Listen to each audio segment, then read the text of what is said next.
Hello, students. Hope you're fine.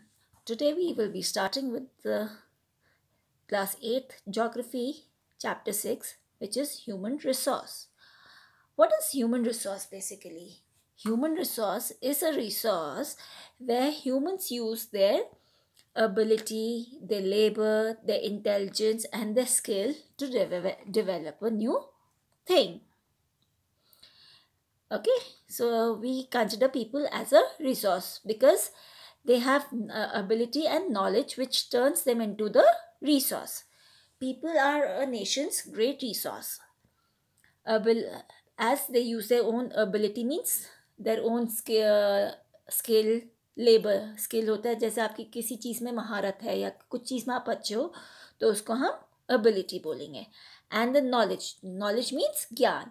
And ability and knowledge when goes together it turns humans into a resource. Now before we continue, let us look at certain important terms like density of population.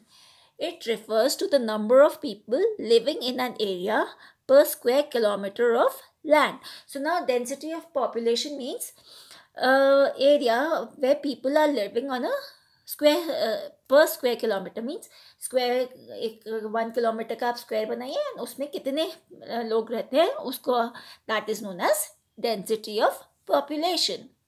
Population change in the number of population during a specific time is called population change. That means if the population is increasing or decreasing or this is known as population change, and this population change is calculated every 10 years, which is known as population census. Now let's come to the birth rate. It refers to the number of living births per 1,000 people. That means the number of people that are living per 1,000 people, be it a male or a female, it is known as birth rate. Then we come to the death rate. Death rate means the number of death per 1,000 people, like the ratio and the death rate is just opposite to the birth rate. All right. Migration, movement of people in and out of an area is known as migration. When people are going from one place to another, one country to another, that is known as migration. So we were talking about humans as a resource. Humans means people who are living. We as people are what type of a resource we can be. So now people, because of their knowledge, ability, and therefore humans are known. Human ability and knowledge turns humans into a resource. The way in which people are spread across the Earth's surface is known as pattern of population distribution. Now, when ability and knowledge go together, of humans, then it becomes a resource. And when this ability and knowledge and which is equal to resource stay in one particular place, supposing in Nainital there's less skilled people as compared to Halwani, so the pattern will be that Nainital is sparsely populated whereas Halwani will be densely populated. Okay. Nearly 90% of the world's population lives in about 10% of the land surface. Now what happens is 90% of the world population lives on the land, basically on the 10% of the land. The maximum where you can say there is a lot of बहुत ज़्यादा population है. That is 90% of the total population lives in such areas. High altitude areas, tropical desert, high mountains and areas of equatorial forest are sparsely populated. Now, this area consists of land surface. That means जहाँ पे plains हैं, जहाँ पे plains होंगे वहाँ पे ज़्यादा population होगी. Whereas where high altitude areas, tropical desert, high mountains and areas of equatorial forest are sparsely populated. This means जहाँ पे बहुत ज़्यादा high altitude, hilly areas होंगे, like Dharchula area or the Sikkim area, or even higher than these areas which are high altitude, there will be less population. Like if you go to Badrinath also, it is less populated, where not only in such area but tropical desert where there is a dense forest, there also tropical desert, because of high temperatures during the day and cold temperatures during the night, lot of temperature variations, the population is less in this area also, like the Sahara desert. High mountains and areas of equatorial forest. Now high mountains, like if you go to Ladakh, even Ladakh or Tibet, these places are sparsely or very, the population is very less, and therefore it is known as sparsely populated. Sparse means less, and equatorial means because in equator it will be a lot, the temperature will be very high, and it will be densely, the forest will be very thick, where humans will, and there will be many flora, fauna, animals, insects, reptiles. So therefore this area is also very less populated. Southeast Asia, Europe and North America are densely populated.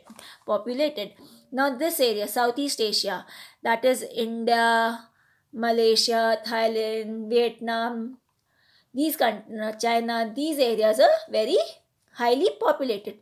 Europe, even Europe, the continent of Europe is also very populated. Why? Because there are many countries like Italy, Denmark, Spain. So these countries are have a high population. So therefore, but not as much as Southeast Asia. So Europe and Northeast America and North America. So Northeast America consists of the region near New York and around that, and North America, where North American continent, Northeast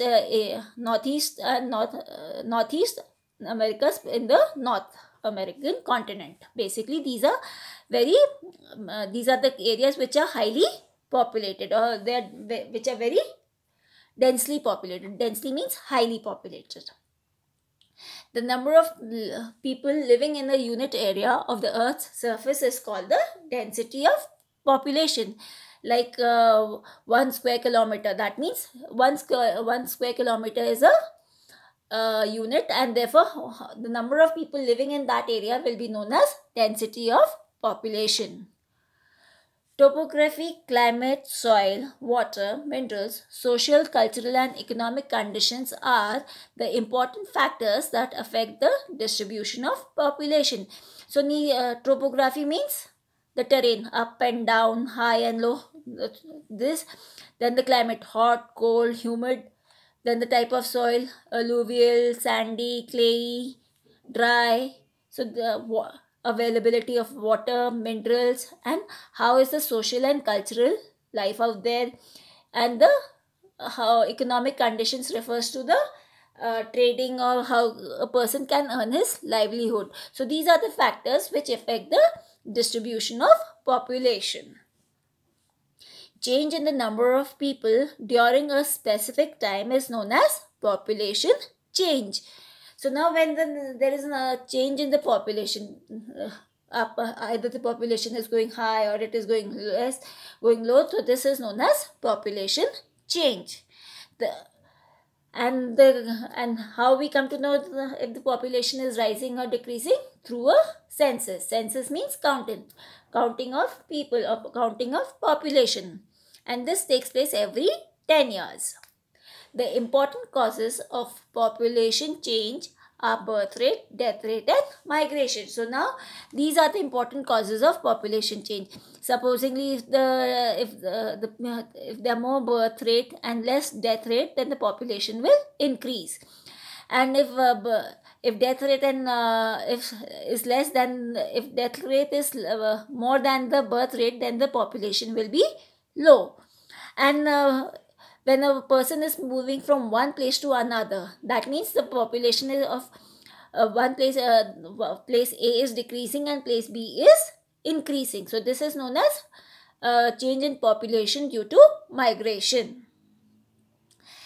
The difference between the birth rate and death rate is known as the rate of the population. That means the difference between as I explained you previously, अगर birth rate high है तो death rate लो है तो population ज़्यादा होगी, और अगर birth rate less है और डेथ रेट ज़्यादा है तो पॉपुलेशन कम होगी. Rate of population growth varies across the world. So now rate of population growth, because there are certain countries where there is a concept of single child, legitimate child, like in China they can only give birth to a person, only one child. They cannot give birth to two children. If they give birth to two children, then they will be executed or put behind the bars or put into jail, and therefore it is a that is the reason the rate of it is different in different countries. Population composition refers to the structure of the population composition refers to the structure of population. From population composition we mean the number of males and females, age group they belong to, educational level, occupational distribution, income level, social status. So these are the this is the composition of a population, which is male and female, what age group they belong on. Basically, if you see, when there was vaccination in India, so first it was 60 plus, then it was 45 plus, then it was 18 plus, and then now it is 12 plus. So now if you see, there is this is the composition of population composition. Everybody is divided into age groups, no matter whether they are rich or they are poor. And also when it comes to income level, then the population who is earning more and who is earning less is the case. Where if the person's level of income is more, then he is a middle class or a rich person belonging to a rich class.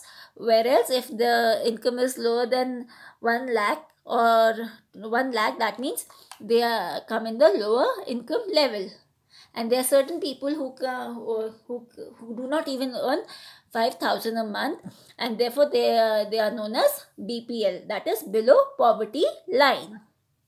And the government has issued them BPL cards.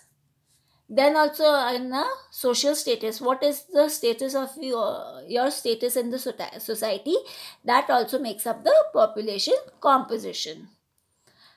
Now let us see in detail, what does human resource mean. Human resource refers to the number as well as physical and mental abilities of the people. That physical means शारीरिक और mental means दिमागी. जो physical and आपकी जो physical strength है और mental ability है, उससे आप क्या काम कर सकते हो, that is known as human resource. Only human resources can make efficient use of resources through proper management and their utilization. Only when you are using a physical and mental ability together in a proper manner. Utilizing means in a proper manner. This means you are a human resource. Only these two things can make it a human resource. They also contribute to the development of various resources. Now, if humans are a resource according to their strength and mental ability, then they can create different abilities, different occupations. Like if a person is teaching, then if he or she is giving some knowledge to you, that means he's a human resource, who's a teacher, human resource teacher. We are not being human beings, we are not artificial intelligence. We use our own intelligence by analyzing and things and also experiencing through the life. Human resources use their knowledge, skill and technology to transfer the natural material into the valuable products or resources. It shows that human resources are the most significant resources of the earth. So this means human resource is the most important resource, because humans use their own knowledge, they use their own ability, and they use the technology which makes it a product which is very, very valuable, and this valuable product can be used by other people, and that is the reason humans are the most important resource on the earth. Next video, we'll study more in detail about human resources.